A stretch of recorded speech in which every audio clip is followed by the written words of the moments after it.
In a time when the flicker of candlelight danced upon the walls of hospitals, a silent killer roamed the halls.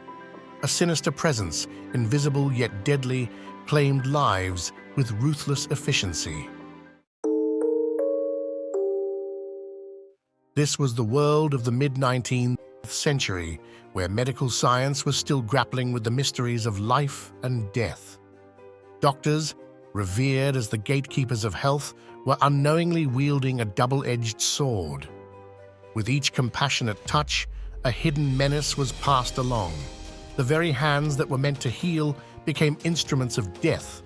But amidst the whispers of despair and the cries of grieving families, one man's doubt would challenge the very foundations of medical science.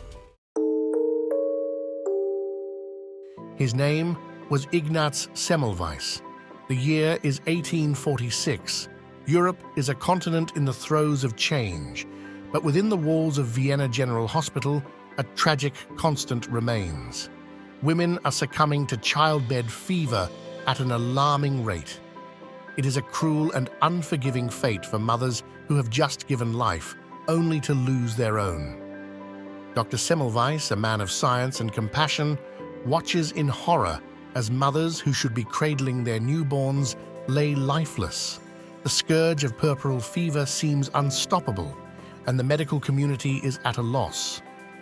The death toll rises, and with it, the despair of countless families. I could not help but wonder, why are so many dying? What are we missing in our approach to care? It was a question that haunted me, driving me to seek answers. But Semmelweis sees what others do not.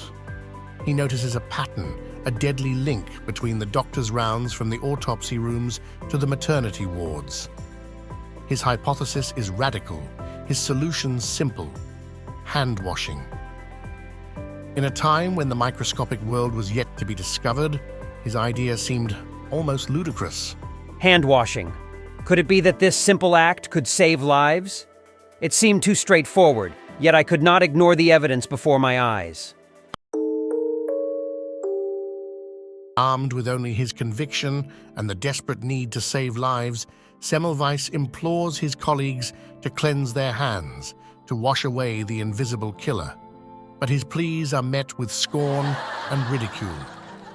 How could something so simple be the answer to such a devastating problem? The medical establishment, steeped in tradition and pride, resists his unorthodox approach. Ignaz, your ideas are preposterous. Do you really believe our hands are to blame for these deaths? It is not a belief, but an observation. The evidence is clear if we choose to see it. Yet the proof is in the survival. Where once death stalked the birthing rooms, now there is life. Semmelweis's unwavering belief in hand hygiene saves countless lives. The mortality rate plummets, and for the mothers of Vienna, a glimmer of hope appears. But the battle is far from over. Despite the undeniable success, Semmelweis faces relentless opposition. His methods are mocked, his character questioned. The medical community is not ready to accept that their own hands could be the roots to these deaths. Semmelweis's career suffers, and his mental health deteriorates under the weight of his solitary crusade. Why must we cling so tightly to our old ways when new knowledge could save so many? We must be willing to open our minds to new truths, even if they challenge our comfort zones. But history would vindicate his vision. Today, we stand on the shoulders of giants.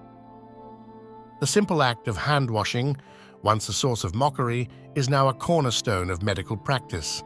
And while the name Ignaz Semmelweis may not echo through the halls of every hospital, his legacy is felt with every life preserved.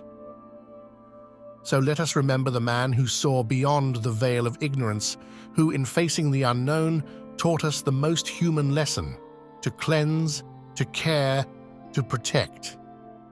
This is the legacy of Ignaz Semmelweis, the savior of mothers, the visionary once deemed mad. For us, we like to say, what's the difference between a crazy person and a visionary? The visionary understands what's yet to come. As we look back at history, it becomes clear that the maturation of the human race depends on our willingness to be open to new truths, especially when these truths have the power to benefit all of humanity. We must be ready to step out of our comfort zones, to embrace change, and to challenge the status quo. Join us next time as we unravel another tale from history's vault of forgotten heroes. Until then, remember the power of questioning, the strength of evidence, and the courage to change the world. Stay curious, subscribe for more amazing stories, continue to help the channel grow by sharing, and see you next time. Get ready to explore histories that have hiding ancient doors. Secrets lost, return to find and uncover the mysteries of mankind. Aliens lurking in the skies at night, lost knowledge shining through the light.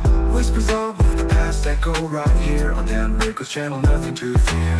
Dan Rico's created